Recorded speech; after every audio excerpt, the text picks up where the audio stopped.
Bueno, muy buenas tardes para todos. La Alianza Seneca, junto con el Grupo de Investigación, Percepción y Sistemas Inteligentes y la Escuela de Ingeniería Eléctrica y Electrónica, les da a todos la bienvenida al seminario Experiencias en la Realidad Virtual y su aplicación en el sector eléctrico y medioambiental con el docente Vladimir Vaca. Vladimir es docente de la Universidad del Valle e integrante del Grupo de Investigación PSI, específicamente de la Escuela de Ingeniería Eléctrica y Electrónica. Es ingeniero electrónico con una maestría en automática y un doctorado en tecnología de la Universidad de Girona en España. Entonces, bienvenido, profesor. Puede iniciar con el seminario. Muchas gracias.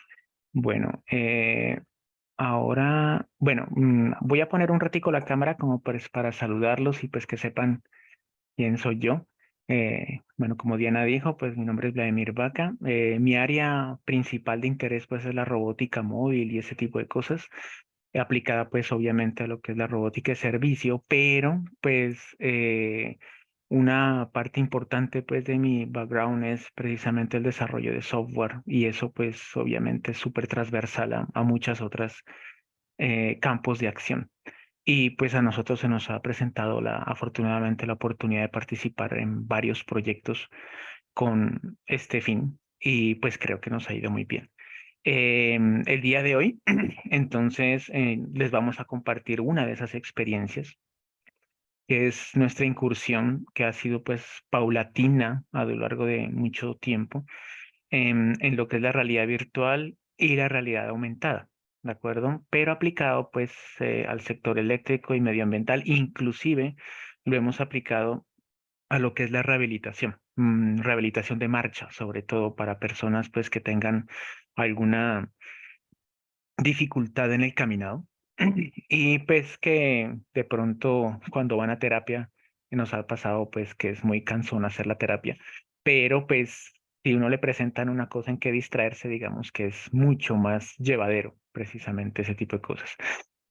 Por cuestiones pues de ancha de banda y pues para que toda la información llegue sin ningún problema para todos, pues voy a suspender la cámara, ¿de acuerdo? Y nos vamos más bien a concentrar precisamente en la charla. En cualquier momento, por favor, no duden en interrumpirme, no hay ningún, yo no tengo ningún problema con eso y respondemos pues contextualmente la pregunta que a ustedes les surge, ¿de acuerdo? Pues si les parece bien. Bueno, ¿qué vamos a ver? Carambas, listo. Entonces, esto es nuestra contenido de hoy. Un momentico, a mí me gusta rayar mucho.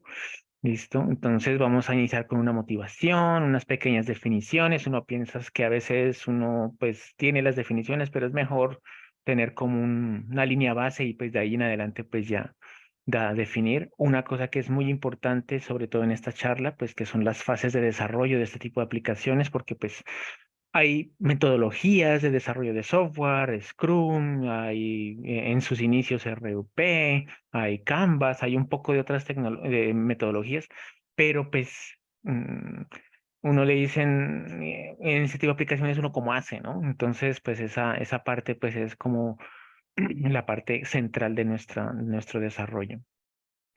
Lo que nosotros hacemos va enfocado en educación, entonces tocamos un poquito de lo que son los OVA o los objetos virtuales de aprendizaje. Y entonces ahí vamos a entrar a dos cosas que son los casos de estudio importantes, que son precisamente un curso, el caso de Celsia, que es el último desarrollo que hicimos, y el otro, pues, que es una herramienta didáctica y tecnológica para promover la conducción verde. Eso se hizo con el DAGMA y la CBC. ¿De acuerdo? Bueno, empecemos. Entonces, esta cuestión ve, este no, carambas, quitemos esto, ya. Entonces, voy a quitarle el sonido acá.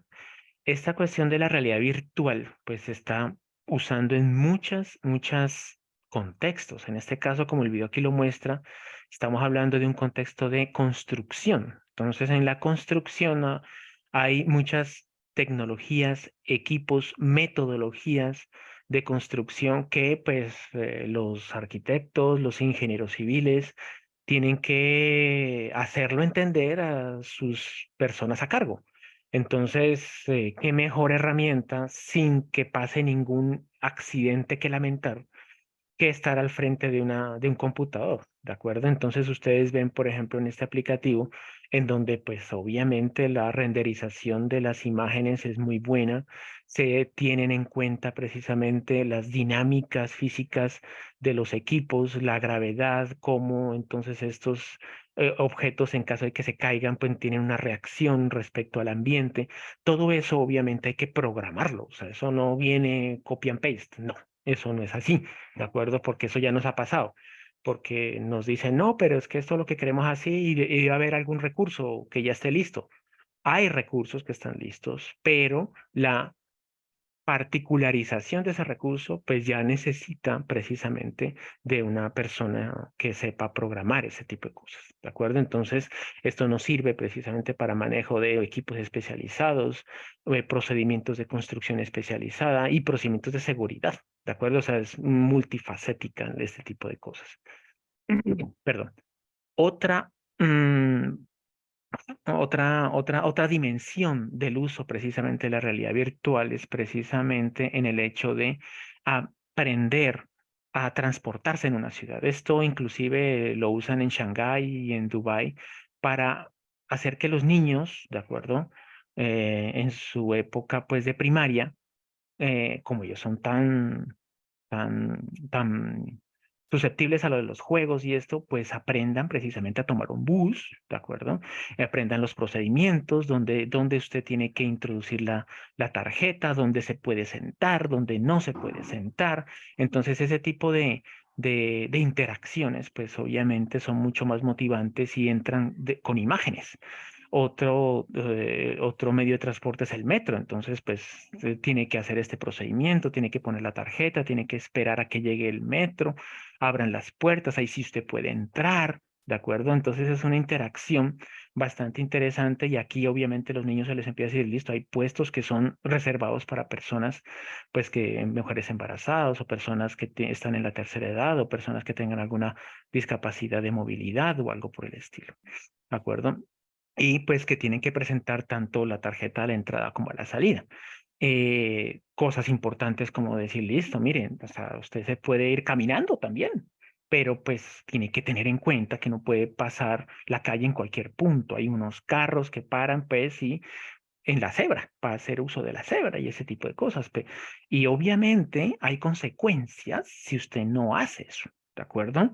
Entonces, en vez de usar precisamente los puentes peatonales, como normalmente pasa aquí en Colombia, pues se cruzan la calle a veces, pues, hasta cierto punto, a veces es por la pereza, pues, de pasar el puente, pero en otras contextos, situaciones, es más bien por cuestiones de seguridad, ¿de acuerdo? Que ya ha pasado, pues, lastimosamente, pues, en nuestro país.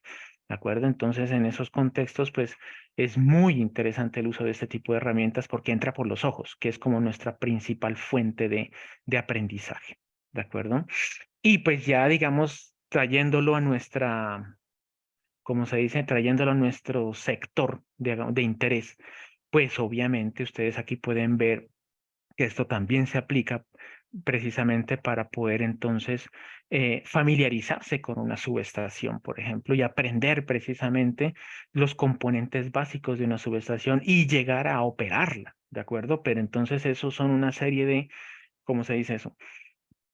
Competencias que van creciendo en complejidad, ¿de acuerdo? Entonces, em, ustedes ven aquí que pues la persona está vistiendo una serie de elementos que actualmente lastimosamente son bastante costosos, ¿de acuerdo? Y realmente no todas las personas soportan este tipo de interacción porque hay personas que son sensibles al movimiento de la cámara y les causa mareos y náuseas inclusive. Entonces hay que tener cuidado con ese tipo de cosas. Entonces, ese tipo de interacciones que también se hacen con estos elementos costosos, pues también se pueden hacer con un mouse y un ratón. No hay ningún inconveniente con eso. ¿De acuerdo? Lo que pasa es que obviamente entre más inmersiva es la experiencia, pues más a uno aprende, ¿no? Pero pues a veces toca, dependiendo de las restricciones de equipo y de presupuesto, pues también hay otras cositas pues que se pueden restringir, ¿de acuerdo? Entonces, Muchos de estos herramientas de realidad virtual por lo general tienen un modo inicial en donde es como una exploración o un tutorial. De tal manera que usted puede prácticamente jugar con él, ir a cualquier parte, meterse el trabajo del transformador, lo que sea, donde quepa al menos, pues, ¿de acuerdo? Para entrar en familiaridad con la herramienta y después sí, entonces a arrancar lo que es el proceso de aprendizaje. En ese proceso de aprendizaje, entonces ya aparecen una serie de elementos virtuales como esta pantalla que, pues obviamente eso uno no lo va a tener disponible en una subestación a menos que lleve una tablet, para poder entonces, como ustedes pueden ver aquí, hacer un despiece de ciertos elementos fundamentales. Pero este despiece de elementos fundamentales implica el modelamiento 3D de cada uno de estas partecitas. O sea, esto es un proceso que lleva mucho tiempo, ¿de acuerdo? Y que obviamente hace parte de los requerimientos iniciales. Uno puede habilitar o no habilitar el despiece de las cosas, pues dependiendo de, obviamente, la profundidad de conocimiento o el objetivo de la herramienta que uno quiera llegar a desarrollar. ¿De acuerdo? Entonces, vamos a pasar a las definiciones. Aquí pues si ya otra vez pongo mi punterito, listo. Entonces, uno le hablan de realidad virtual, o sea, un término súper común últimamente, pero técnicamente hablando, pues no es más que una representación que puede ser completa o parcial, ¿de acuerdo? Porque pueden haber lo que se llaman una realidad híbrida, en donde parte es real y parte es virtual, ¿de acuerdo? De un ambiente real o ficticio, porque pues lo real es porque pues nosotros estamos interesados básicamente en procesos reales de ingeniería, de aprendizaje, no ni siquiera de ingeniería, porque pues eso es súper transversal, o sea, puede ser biología, puede ser medicina, lo que sea, pero son realmente procesos reales o ficticios, pero pues esto ya nos metemos en el mundo de lo que actualmente pues se está hablando del metaverso y ese tipo de cosas, pero pues son mundos alternativos, ¿no? No son mundos reales realmente. Inspirados de pronto, pero no más. Pero haciendo uso pues de medios electrónicos, ¿de acuerdo? Es una definición súper transversal. Pero entonces es importante distinguir que la realidad virtual puede ser inmersiva, que es el uso de todo este tipo de artefactos, ¿de acuerdo? Que obviamente son costosos y tienen una electrónica muy fina, ¿de acuerdo?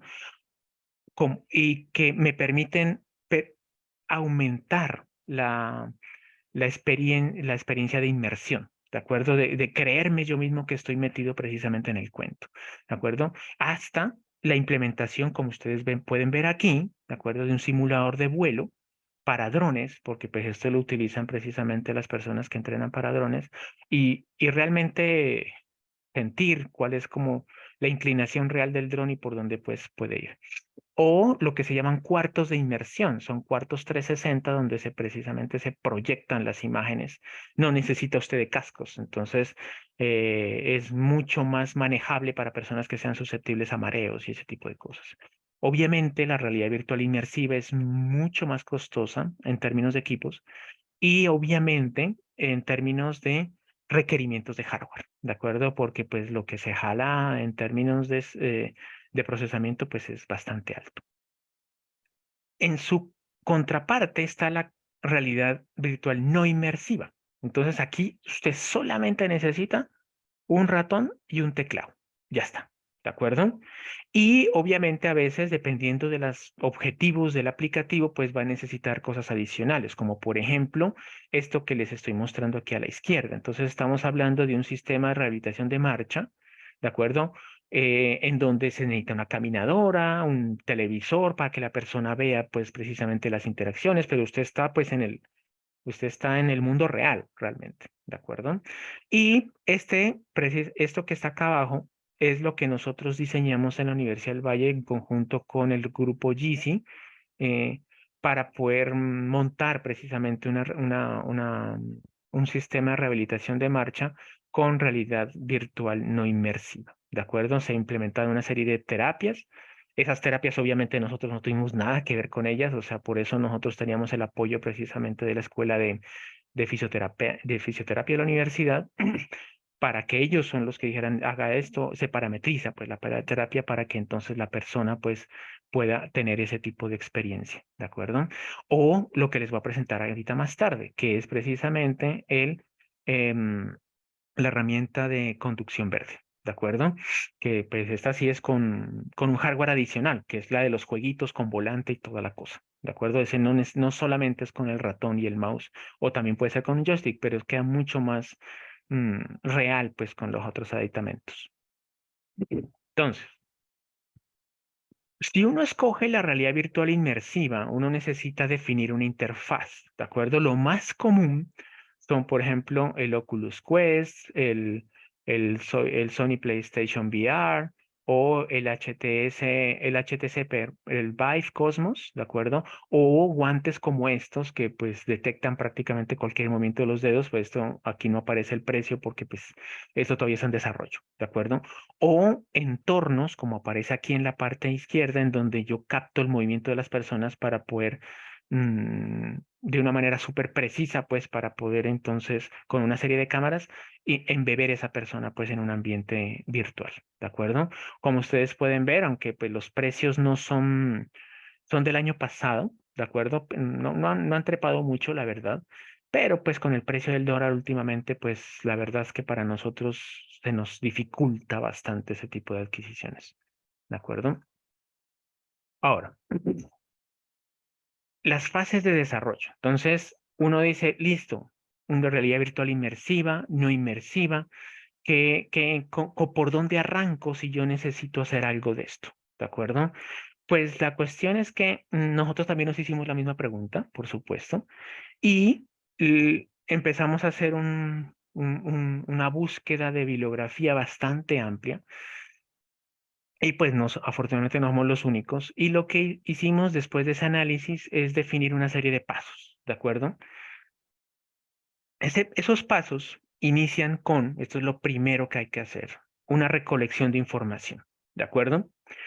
Esa recolección de información hace parte precisamente como de un levantamiento de requerimientos, como si uno estuviera escribiendo un software, pero pues obviamente mucho más enfocado a lo que es la herramienta de realidad virtual, porque aquí hay que hacer preguntas como ¿qué procedimientos que hay que virtualizar? O sea, no hay que empezar a virtualizar todo un procedimiento grandísimo porque pues el que mucho abraza, poco aprieta, como dicen por ahí.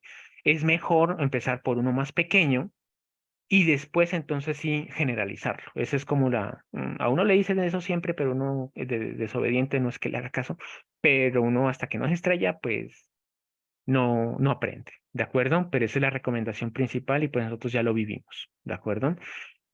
¿Qué objetos se van a emplear? ¿Qué herramientas se van a usar?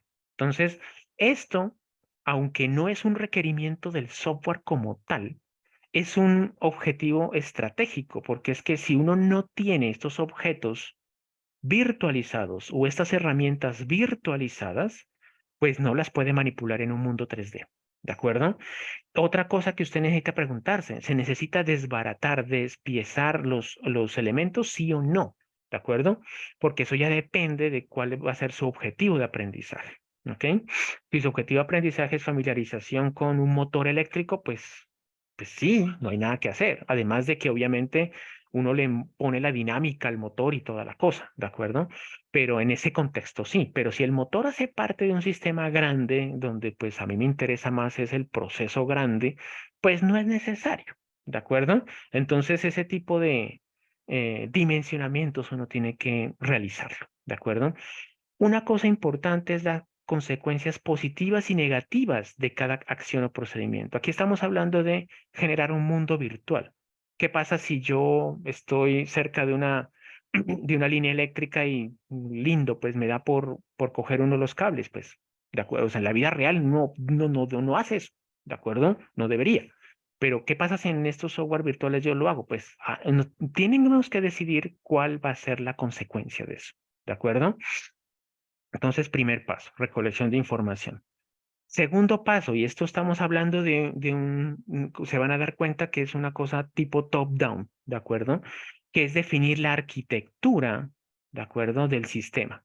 Porque estamos hablando de algo, de un aplicativo que de alguna manera lo tenemos que distribuir, ¿de acuerdo? Entonces, aquí le echamos mano precisamente a lo que se llaman los Learning Management Systems. como por ejemplo el Moodle de la universidad, ¿de acuerdo? O el Canvas que este es pagado, pues el Moodle es gratuito, ¿ok?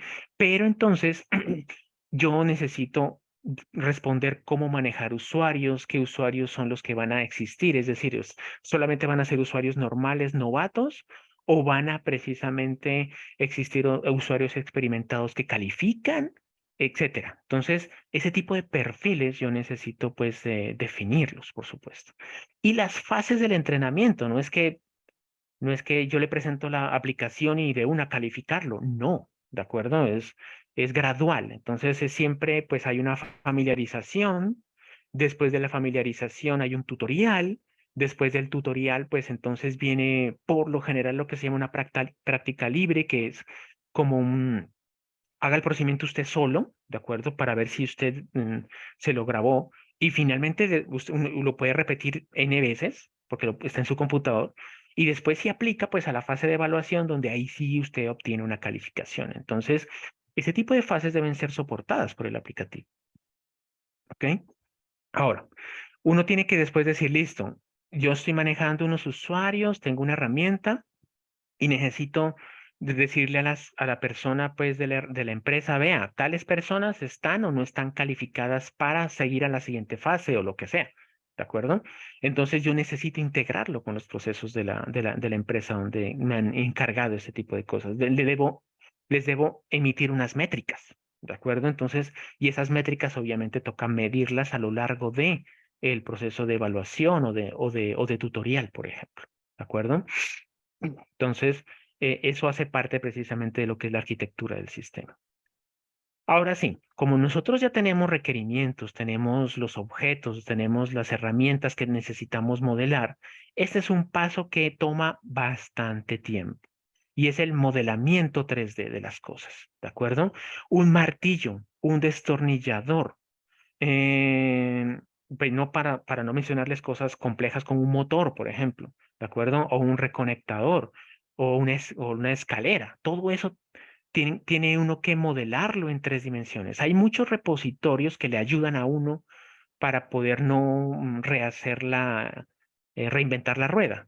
Pero obviamente, pues yo no voy a tener en un repositorio pues el motor con referencia X, Y, Z. No, ese me toca hacerlo a mí, ¿de acuerdo?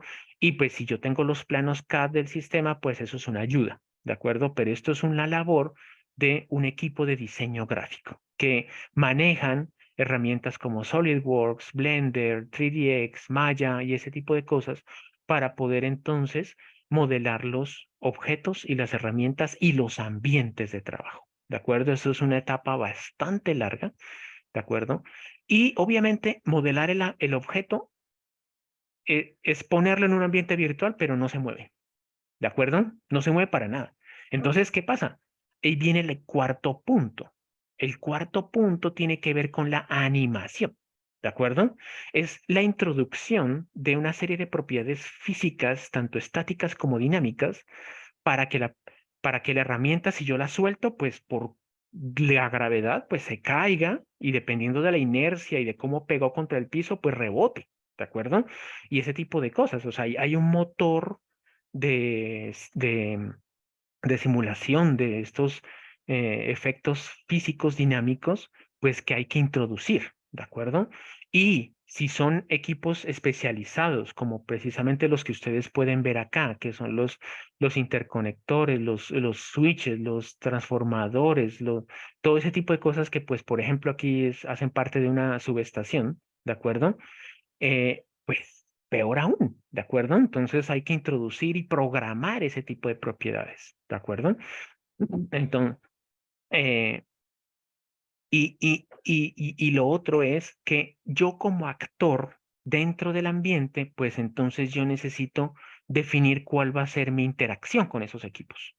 Entonces, ¿qué pasa? Pues si yo estoy en un ambiente de estos, le digo, vea, ¿sabe qué? Yo me quiero parar aquí, arriba del transformador, ¿de acuerdo? Pues yo voy a ver si le permito hacer eso o no le permito hacer eso, porque eso obviamente es muy peligroso, ¿de acuerdo? Lo más fácil es no, porque hace parte de una regla, de unas normas que yo tengo que cumplir, ¿de acuerdo? Eh, y eso, pues, a eso hay que programarlo, esa interacción, ¿de acuerdo? Y las consecuencias de esa interacción. Después, así como si se tratara de una película, ¿de acuerdo? Yo necesito definir un guión, porque en el momento en que yo, por ejemplo, voy a decirle a virtualizar el proceso de aprendizaje, por ejemplo, de el mantenimiento de un transformador, ¿de acuerdo? Eso tiene unos pasos muy bien definidos. ¿Listo? Y solamente el transformador, no estoy hablando de los demás componentes, solamente el transformador. Pues entonces esos pasos tienen que ir con una jerga especializada, ¿de acuerdo? Que a veces inclusive depende de la empresa, porque la empresa tiene una serie de formas de hablar y de conocimientos que han sido como trasladados pues verbalmente entre los operadores, ¿de acuerdo? Y que hay que introducir en este tipo de herramientas, ¿de acuerdo? Entonces es muy importante esa parte y es el guión para que el tutorial de este tipo de experiencias, ¿de acuerdo? Todos estos letreritos que usted ve aquí, ¿de acuerdo? Y que hacen parte precisamente de la interacción, sean familiares a la persona, ¿de acuerdo? Y más aún, si de pronto, entonces estamos hablando de personas que tienen algún tipo de discapacidad, ¿de acuerdo? Por ejemplo, una dislexia o algo por el estilo. Entonces, ahí ya el texto escrito no es que sea una muy buena opción. Entonces, hay que hablarlo, ¿ok? Porque esa es otra forma de interactuar. Y obviamente la persona que habla, pues tiene que hablar con una pausa, tiene que tener una pronunciación adecuada, etcétera, etcétera. Entonces, y lo que va a hablar tiene que estar muy bien definido, ¿de acuerdo? Esto es como si uno fuera a hacer una película, ¿listo? Y después, entonces, vienen los detalles, ¿de acuerdo? Que es el punto 6 y es la interfaz de audio. ¿En qué sentido? Pues si uno está, por ejemplo, ¿de acuerdo? En un quirófano, entonces hay ruidos del ambiente del quirófano, ¿de acuerdo? Que tienen que ver con qué, con el pitido de los aparatos, del latido del corazón de la persona, el habla de las otras personas, que se cayó un instrumento y eso sonó, ¿de acuerdo? O que yo, por ejemplo, estoy, como les voy a mostrar más adelante, en la instalación de un reconectador eléctrico, pues entonces estoy al lado de una grúa, la grúa tiene que sonar, ¿de acuerdo? Yo me elevo con la grúa y la grúa pues eso tiene unos motores, los motores suenan, ¿de acuerdo? Entonces, esa, esa riqueza sensorial tiene que ser la más aproximada a la realidad, porque es muy importante y eso es algo que se percibe precisamente en todos los documentos que hemos leído nosotros, y es que entre más cercano a la realidad es decir, entre más eh, mm, motivaciones sensoriales tiene su cuerpo, uno más aprende. ¿De acuerdo? Lo que pasa es que entre más, pues más caro, por supuesto. ¿De acuerdo? Por eso entonces existen todo ese tipo de interfaces humano-máquina, pues para poder incrementar ese tipo de interacción. ¿De acuerdo? Y por supuesto, uno dice, listo, ya acabé el juego, ya está todo listo, pero, ¿de acuerdo? La cuestión es que es importante la realización o el desarrollo de una GUI, que es el paso 7. ¿Por qué? Porque la cuestión es que el juego, chicos y chicas, entonces es esto que les estoy subrayando, que está dentro, ¿de acuerdo? Pero hay una serie de elementos gráficos de soporte que contextualizan o parametrizan lo que usted está haciendo en esta parte interna, ¿de acuerdo? Lo que pasa es que no tiene que ser invasivo, ¿de acuerdo? Porque no sé pues si ustedes han jugado estos jueguitos que normalmente los muchachos juegan, pues yo poco, pero sí lo he visto porque yo no soy muy diestro pues con las manos, pero uno ve precisamente que cada vez que ellos necesitan cambiar algo es cuando aparecen todas las ventanas y toda la cosa, pero si no, es focalizado en el fuego y una que otra información de estado de las cosas aparecen por ahí arriba en la parte superior izquierda, pero no en el centro, a menos pues que ellos lo invoquen explícitamente. Entonces, la GUI es la que entonces en últimas viene a parametrizar completamente el juego serio, que nosotros le llamamos, para poder aprender sobre un proceso. ¿De acuerdo? Entonces, ese tipo de, eso tiene sus propios requerimientos y pues obviamente hay que desarrollarlo. ¿De acuerdo? Listo. Entonces, Eso es lo que nosotros hemos descubierto. Esos son los pasos, los 7 pasos claves. Pero cuando uno va a hacer el despliegue, es necesario este último paso que también es demorado, ¿de acuerdo? Que es la integración. Entonces, uno dice, voy a montar todo de una. No, ¿de acuerdo? Inclusive, cuando uno ve las metodologías de desarrollo de software como Scrum, ¿de acuerdo? O RUP inclusive tiene lo que se llama pruebas de integración, pues uno no coge todos los requerimientos funcionales, sino que uno coge un pedacito y se concentra en ese pedacito. Y hasta que no le funciona, pues no coge otros requerimientos funcionales para poderlos integrar. Lo mismo pasa en Scrum. En Scrum, pues uno hace básicamente una versión del software cada iteración. ¿De acuerdo? Lo que pasa es que aquí eso es más difícil de hacer, ¿de acuerdo? Pero sí se puede, ¿de acuerdo? Una vez terminada la GUI, ¿de acuerdo? Integrarla con la animación 3D. Después de que la animación 3D usted ya la tiene lista, pues métale el guión, ¿de acuerdo? Después de que ya el guión y la animación 3D la tiene, entonces métale el audio, ¿de acuerdo? Y después de que todo esto está listo, pues obviamente todo está inmerso en la misma GUI, pues ahí sí usted la puede desplegar en la arquitectura que usted decidió usar desde el principio. Y esto de la arquitectura es importantísimo. Por ejemplo, estos ejemplos que ustedes ven acá precisamente son sistemas de juegos serios en el ambiente eléctrico, ¿de acuerdo? Que están, este sobre todo, que está siendo utilizado por los ingenieros eléctricos o inclusive técnicos eléctricos en todo México para poder aprender precisamente, ellos ya han hecho como 40, 50 procedimientos diferentes que hacen parte de la norma mexicana de electricidad de alta tensión y de trabajos peligrosos, por supuesto, ¿no? No cualquier cosa. Entonces ellos tienen un sistema, pues, en donde básicamente tienen una máquina generadora, pues, de todo ese tipo de aplicaciones, pero, ¿de acuerdo? Son atendidas por un sistema web, ¿de acuerdo? Y ese sistema web, pues, maneja usuarios, tiene una base de datos y tiene una serie de interacciones, pues, de multimedia, ¿de acuerdo? Entonces, ese tipo de cosas, pues eso es lo que uno quiere llegar precisamente con esto, con este tipo de desarrollos. ¿Listo?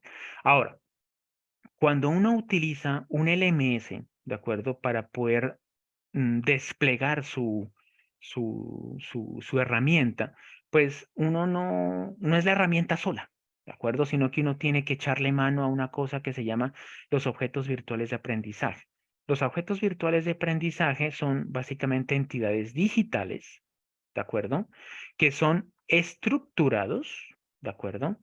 Y que son autocontenibles, que son reutilizables y distribuibles. O sea, hay un estándar para esto que se llama el estándar SCORM, ¿de acuerdo? Y dentro del estándar SCORM, entonces uno pone todo esto. ¿Cuál es? Los contenidos, las actividades de aprendizaje que pueden ser desde quizzes sencillos hasta eh, simplemente relación de conceptos, busque la palabra que estaba mal puesta en una sentencia, verdadero o falso. O sea, hay muchos tipos de actividades pues para asegurarse de que ese tipo de cosas pasan, de que el aprendizaje llegó a su fin. Esto pues hace parte de una fase de evaluación, por supuesto, ¿de acuerdo? Los elementos de contextualización, que en última son las introducciones y por supuesto la evaluación completa, ¿de acuerdo? Que en últimas esto se integra con los sistemas LMS pues para definir unas rúbricas y eso pues ya depende de cada sistema LMS, de cómo se hace ese tipo de integración.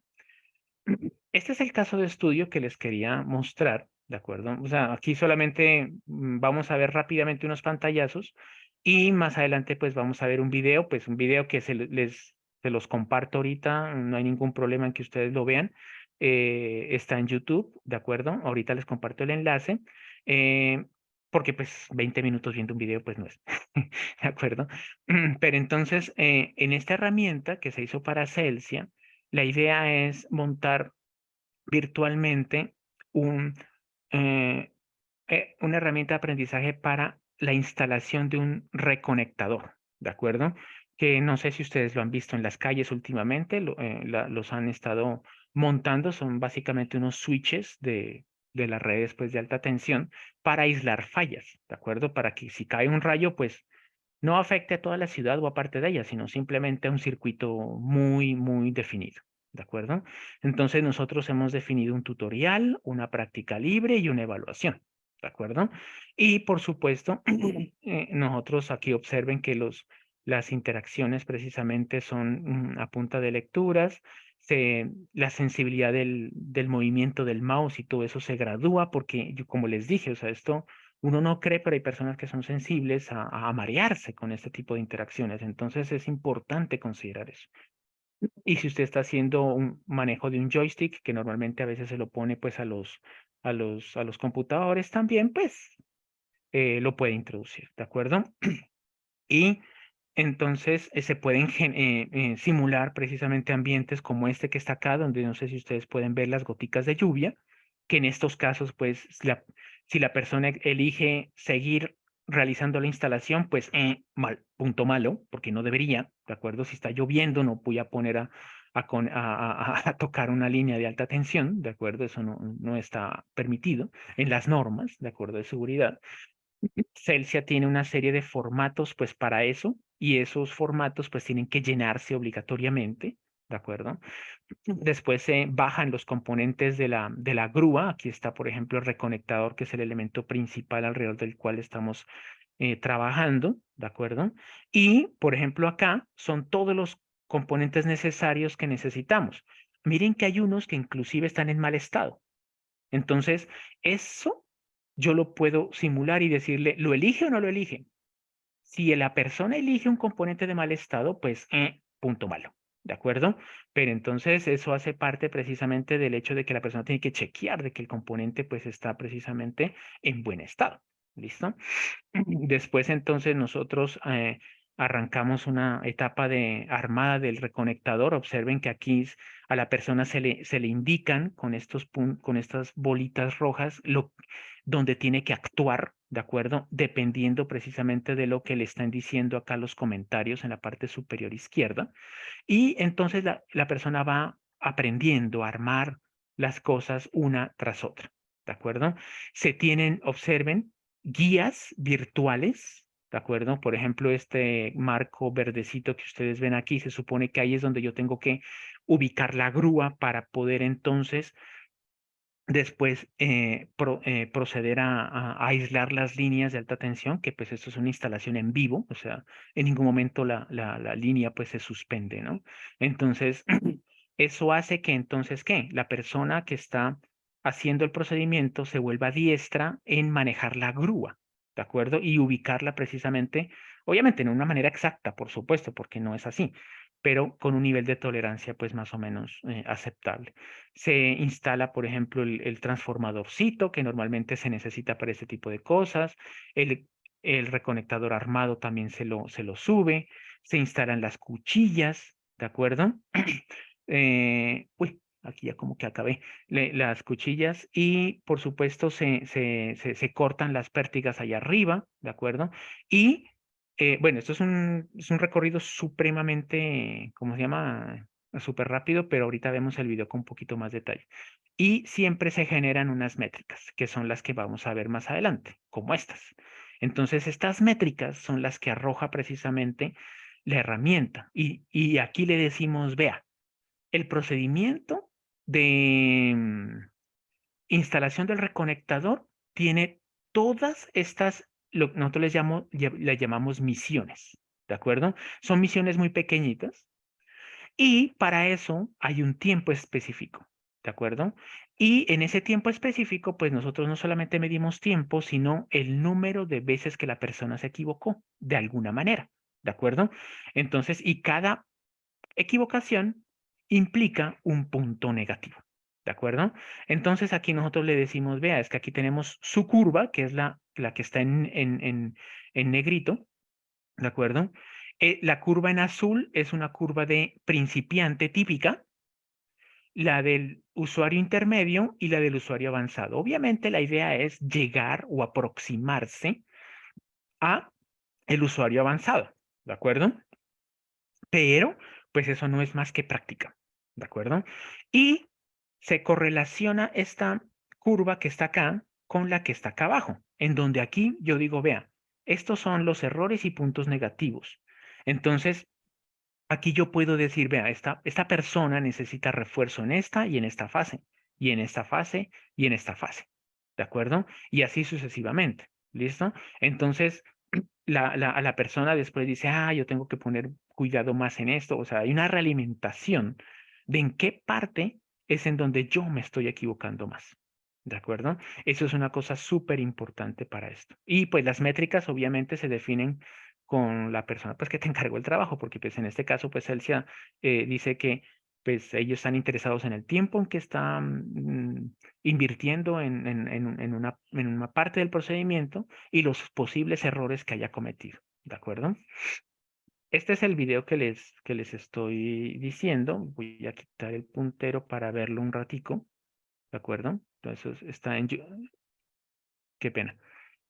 Entonces aquí está, esta es la última versión, la versión de las imágenes pues no era de pronto la última, ¿de acuerdo? Entonces como ustedes pueden ver aquí está pues lo de práctica, lo de tutorial y lo de evaluación.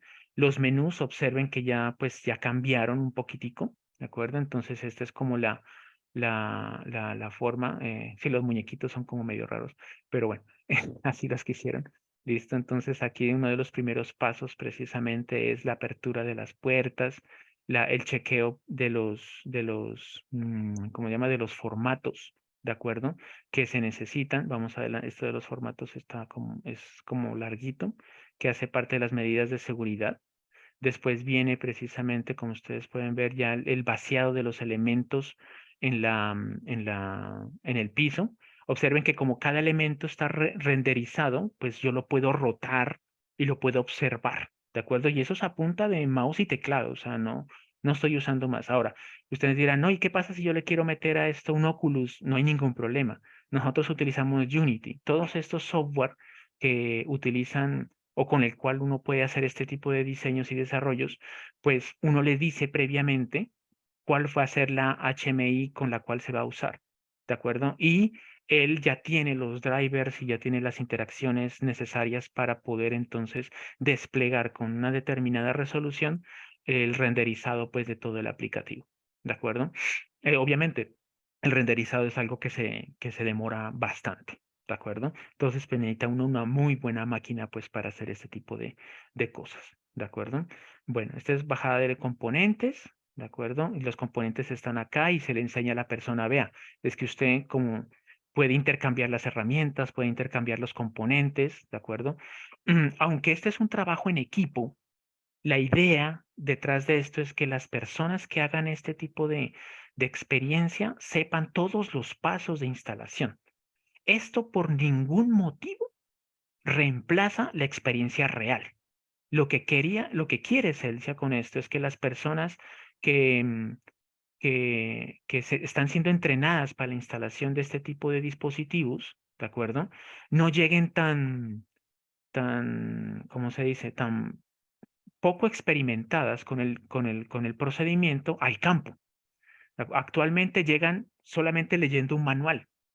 Y eso obviamente implica que tienen que asistir a muchas instalaciones del dispositivo antes de poder de pronto ellos participar, porque pues hay un jefe que dice y decide si la persona participa o no participa, ¿de acuerdo? Pero eso es dependiendo pues obviamente de los resultados de esa persona en campo, mientras que aquí puede jugar precisamente con todo esto, ¿de acuerdo? Y meterse el procedimiento sin ningún problema. Y ya después, yendo al campo, pues le va a ir mejor, ¿de acuerdo? Es una herramienta básicamente de apoyo, ¿de acuerdo? Entonces aquí pues vamos a adelantarlo un poquito para poder, nosotros ya aquí estamos, por ejemplo, manejando la grúa, para poder entonces que la persona se acerque pues a las líneas de alta tensión y pueda poner los aislamientos. No, cerca al poste que está aquí, ustedes pueden ver como unas cositas azules fantasmagóricas, pero es una guía para que la persona se dé cuenta en dónde debería ir, ¿de acuerdo? El transformador, dónde deberían ir las cuchillas, dónde debería ir el reconectador. Entonces, gracias a que esto estamos hablando de una realidad virtual, entonces nosotros podemos precisamente hacer uso de esas guías, porque estamos en modo tutorial, la persona no sabe del todo el procedimiento, ¿de acuerdo? Mientras que si uno le da esas ayudas, ella va a aprender mucho mejor, ¿de acuerdo? Bueno, entonces más adelante, como ustedes pueden ver, es un procedimiento, la verdad es largo, esto es la persona que le está corriendo este video, pues es la persona que desarrolló el aplicativo y pues se sabe al pie y al derecho todos los pasos y lo hace muy rápido. Pero pues yo que lo he corrido varias veces, yo no me demoro los 22 minutos ni por el chiras. Y normalmente demoro 50 minutos o algo. Y eso que pues ya lo he corrido varias veces. Pero es cuestión de práctica también. ¿De acuerdo? Este es el enlace del video, pues ahorita si ustedes lo quieren ver pues ya más en detalle, por supuesto yo se los comparto. Y cuando uno termina la experiencia, qué pena que aquí me adelante un poquito porque nos falta un caso de uso, ¿de acuerdo? Ay, perdón. Estas son las, ¿cómo es que se llaman? Las métricas, ¿de acuerdo? Ay, carajo. Eso. Esas métricas son las que uno al hacerle clic en la interfaz, pues entonces ya las puede grabar. ¿De acuerdo? Entonces, listo. Esa era una de las experiencias que nosotros tenemos pues en el sector eléctrico. Como les decía, pues aquí ya falta muy poquito, chicos. La otra experiencia que nosotros tenemos es precisamente con un trabajo que hicimos para el DAGMA y, y la CBC, que es una herramienta didáctica para promover la conducción verde. Entonces, en este caso, ¿de acuerdo?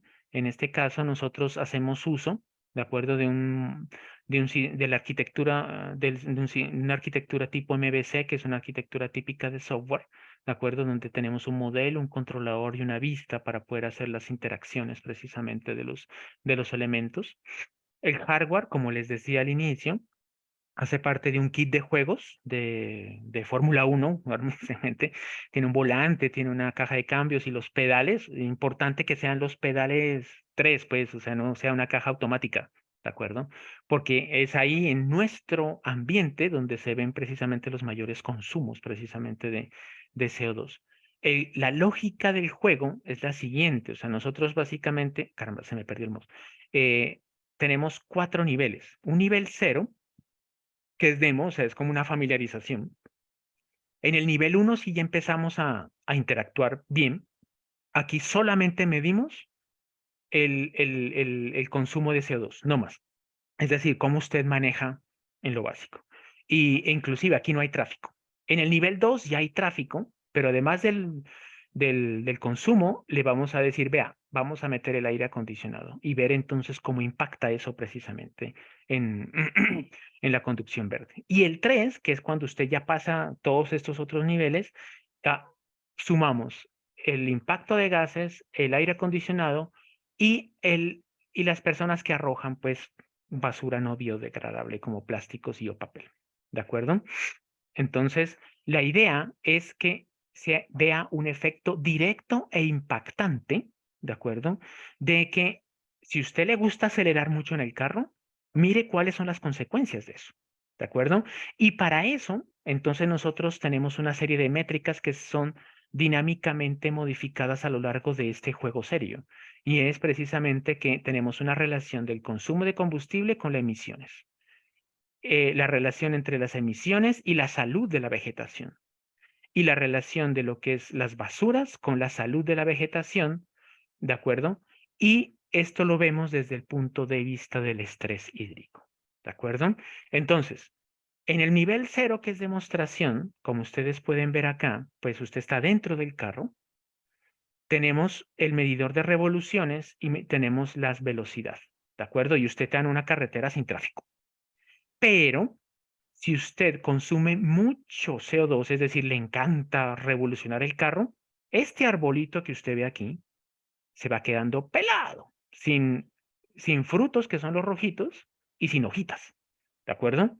Porque se basa en la premisa que nosotros verificamos en la bibliografía, y es que los árboles tienen un límite de procesamiento de CO2. Inclusive, para este año, según las estadísticas que hay ahora, alcanzaremos el límite de procesamiento de CO2 de la naturaleza en agosto. Todo el consumo de CO2 de septiembre, octubre, noviembre y diciembre estamos ya en déficit, ¿de acuerdo? Y pues porque no puede procesar tanto CO2 de la atmósfera, ¿de acuerdo? Entonces se basa en ese tipo de cosas. En el nivel 1, ¿de acuerdo? Entonces nosotros ya le metemos el aire acondicionado. Y es que precisamente el nivel 1, que ya es cuando usted ya está jugando el juego como tal, la salud de la planta debe ser superior al 40%. Si usted no hace eso es porque usted maneja muy mal, ¿de acuerdo? Y te tiene un chamizo aquí, ¿listo? Entonces no pasa al siguiente nivel, ¿listo? Y menos cuando precisamente se le pone el aire acondicionado. El aire acondicionado está demostrado que en promedio para los vehículos, en el nivel máximo que es 5, entonces el 10% del consumo de combustible está orientado al aire acondicionado. ¿De acuerdo? Hasta el 10%. Entonces, nosotros lo que hacemos es escalarlo, porque pues obviamente eso depende del vehículo y depende de otras variables, pero pues es una aproximación. ¿De acuerdo? Después en el nivel 2, ¿de acuerdo? De nuevo está la salud de la planta al 40%, pero en este caso tenemos tráfico en las vías. ¿De acuerdo? Y no solamente es una vía urbana, sino que también es extraurbana. ¿Ok? Entonces, pues aquí ya se complica la cosa. Y finalmente en el nivel 3 nosotros tenemos un botoncito para poder decir, vea, voy a arrojar un papelito. Ah, no, pues que eso se biodegrada. No, señor. ¿De acuerdo? No necesariamente. Porque la cuestión es que se le invirtió agua en procesar ese papel o ese plástico. Y esa agua es agua desperdiciada que no se la estamos dando al arbolito. Entonces, esa es la premisa que se maneja con el juego. ¿De acuerdo? Entonces, dentro del juego, nosotros tenemos modelos como los que ustedes pueden ver acá para poder entonces relacionar las RPMs con el consumo de combustible.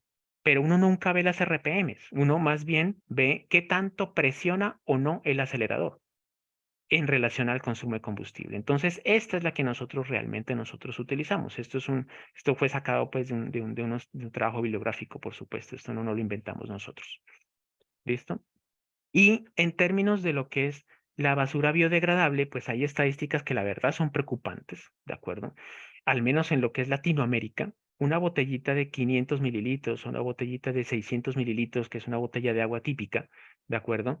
Que a veces pesa 30 gramos de plástico puro, ¿de acuerdo? Eh, Se invierte en 5.5 litros de agua para fabricarla, ¿de acuerdo? Esta agua es agua que usted le niega a una planta para que se alimente, ¿de acuerdo? Y basado en eso y en los consumos típicos de un árbol adulto, ¿de acuerdo? Que en promedio estamos hablando de 20 litros de agua al día, ¿de acuerdo? Que es el peor de los casos porque el eucalipto pues es el que más chupa agua, la verdad, ¿de acuerdo? Pues podemos determinar, ¿de acuerdo? Que si una planta tiene el 40% de pérdida de agua anual, estamos mal. Entonces ahí es donde las hojitas empiezan a caer, ¿de acuerdo? Que es la parte visible e impactante que nosotros queríamos, y eso pues lo aprobó pues el DACMA y la CBC. Pues ellos quedaron contentos con esa partecita. ¿Listo? Y por supuesto, en la dinámica del juego nosotros tenemos que mirar cómo usted maneja las marchas. Miren que entonces usted tiene aquí, esta es la primera, esta es la segunda, la tercera, la cuarta, la quinta y pues los que tienen sexta, esta es la sexta. ¿De acuerdo? ¿Cuál es la relación de lo que es la velocidad? ¿De acuerdo? Con el torque. ¿De acuerdo? Y obviamente eso tiene unos parámetros polinomiales que se muestran acá, que están dentro del juego, para poder entonces mover el vehículo. ¿De acuerdo? Em, y esto implica un consumo ¿cómo es que se llama? De combustible y eso implica unas emisiones. ¿De acuerdo? Entonces, estos modelos son los que nosotros montamos pues para poder definir, sobre todo a las personas que no les gusta ir más allá de la cuarta o de la tercera. ¿De acuerdo? Van en un plano, pero van en la tercera y la cuarta, cuando precisamente tienen quinta y sexta que va a consumir menos combustible y por supuesto tener un impacto menor en el ambiente. ¿Listo? Y ya está. Entonces esas son las experiencias que yo les tenía por contar, ¿de acuerdo? Y pues no sé, pues como no me hicieron preguntas, creo, no vi en el chat, qué pena. Ay, vea, aquí dice, buenas tardes, quisiera consultar si una tecnología de líder se podría resolver de cierta manera el tema de modelamiento. Ay, no entendí. Arley, si me puede explicar, le agradecería.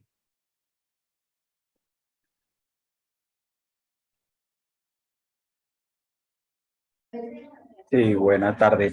No, pues en esencia, pues quería saber Ujú. si haciendo el levantamiento, por ejemplo, de esos, por ejemplo, de un transformador de potencia Sí, con LIDAR, ¿cierto? sí. Eh, eh, eh, es fácilmente adaptable un modelo realizado con LIDAR pues a lo que usted nos está contando, ¿cierto? Llevarlo hacia acá. Para el modelamiento 3D, usted dice. Correcto. Sí, mira que nosotros, pues yo también he estado trabajando en ese tipo de cosas. Nosotros hicimos precisamente un trabajo de maestría con la USACA, en donde montamos en un dron un LIDAR un LIDAR 2D, pero que lo pusimos a mapear 3D girándolo, rotándolo. Las reconstrucciones son buenas, pero la precisión que se necesita para este tipo de herramientas es mucho mayor, ¿de acuerdo?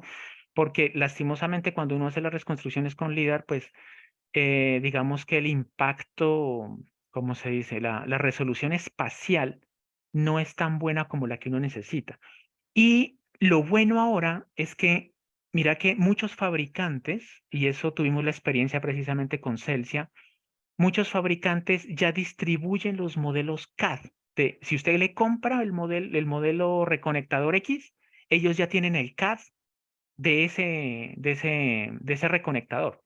Entonces usted no necesita, al menos ese trabajito se lo ahorra, ¿de acuerdo? Entonces nosotros hemos abogado más bien por ese estilo. Y con LIDAR, pues lastimosamente, de lejitos, bien, pero ya de cerca, digamos, de cerca es cuando uno hace zoom de la cosa, pues ya no queda tan bien, ¿de acuerdo? Porque sí se necesitan modelos de mucha más alta calidad para este tipo de interacciones. Muchas gracias. Bueno, no sé si hay alguna otra pregunta,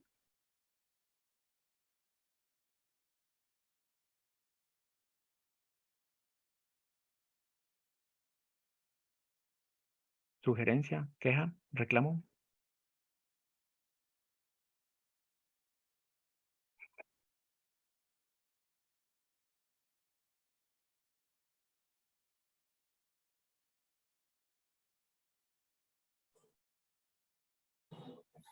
Oh, Buenas tardes. buenas, Guillermo, ¿cómo estás? Sí, muy bien, gracias. No sé, le consulto si de pronto para este tipo de desarrollos ustedes tienen un tema de, digamos, de comercialización. eh, ¿Cómo sería a través de acuerdo, contrato, licencia? ¿Cómo se podría hacer como para iniciar? Ya, pues nosotros con el grupo de investigación a través de la Universidad del Valle lo que hacemos son proyectos de transferencia tecnológica, se llaman esos, que lo hacemos con la OTRI, la oficina OTRI de la Universidad del Valle. Lo hemos hecho con Celsius, lo hemos hecho con el DAGMA, con la CBC, lo hemos hecho con otro tipo de empresas, pues otros colegas han trabajado con Eléctricos del Valle y ese tipo de cosas para hacer este tipo de desarrollos, ¿de acuerdo? Pero todo va pues de acuerdo a las especificaciones de la OTRI y pues eso es como un contrato, sino que pues tiene que ir por esa oficina para poder hacer la interfaz jurídica, digámoslo así, porque pues nosotros allá si no nos metemos.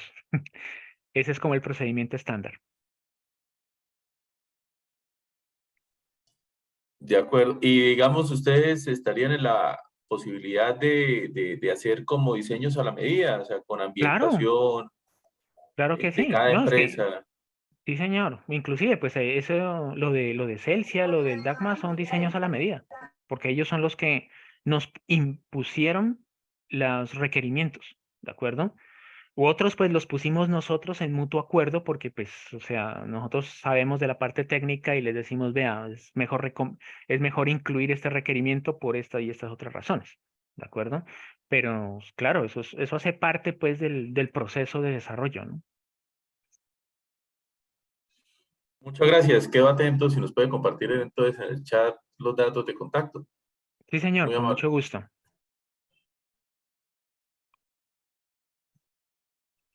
Aquí dice, ¿y la aplicación está en la nube o es local? Es una aplicación local. Usted la descarga y, y usted la ejecuta en su computador. Es la más recomendable. Aunque hay repositorios de aplicaciones de realidad virtual, pero pues obviamente la empresa tiene que pagar por ese tipo de servicios. Entonces, esa empresa se encarga de coger su desarrollo que fue hecho en Unity, fue hecho en Blender o en cualquier otro, o Unreal, que es otra maquinaria muy buena también. Y ellos se lo montan y le manejan los usuarios remotamente, ¿de acuerdo?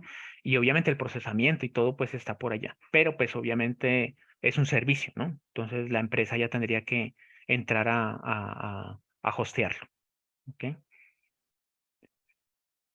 No sé si con eso pues a Carlos le respondí, no sé si tenga alguna otra duda.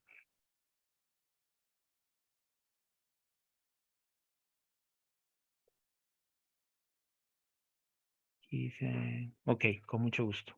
Ahorita les estoy escribiendo pues mi nombre y mi correo electrónico,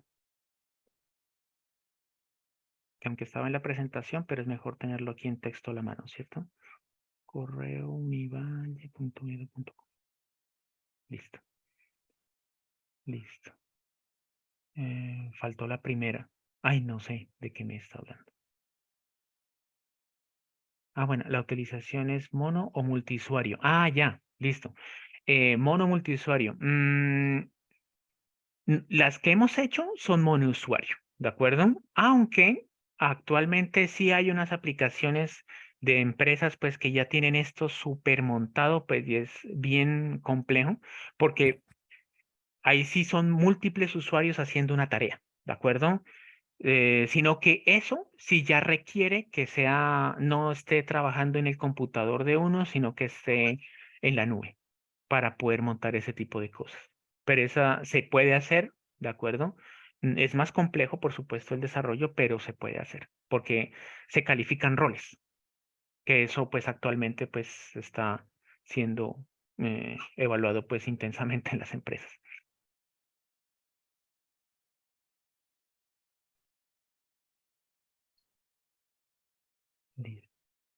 No sé si hay alguna otra pregunta.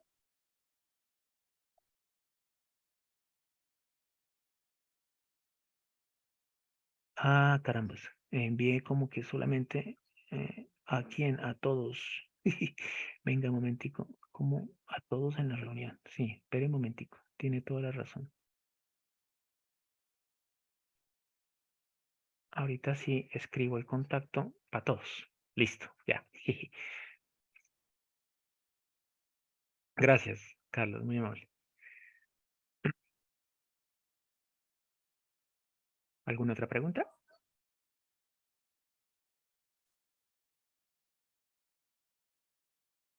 Ah, Andrés Otálvaro. A ver,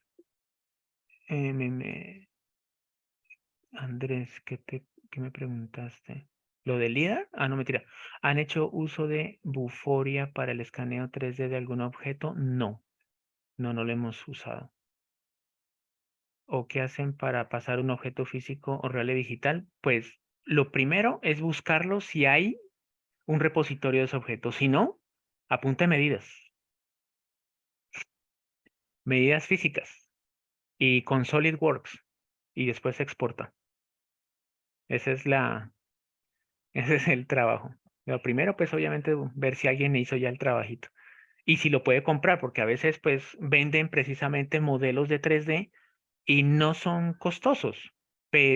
Digan ustedes, hay repositorios en donde te venden modelos a $10, $5, dependiendo de la complejidad. Vale la pena pagar eso, ¿de acuerdo? Que hacerlo en SolidWorks, por ejemplo, medida por medida. ¿De acuerdo? El tiempo que se invierte en eso, pues es mucho más, es importante. ¿De acuerdo? Pero esa ha sido, pues, por ahora al menos nuestra experiencia.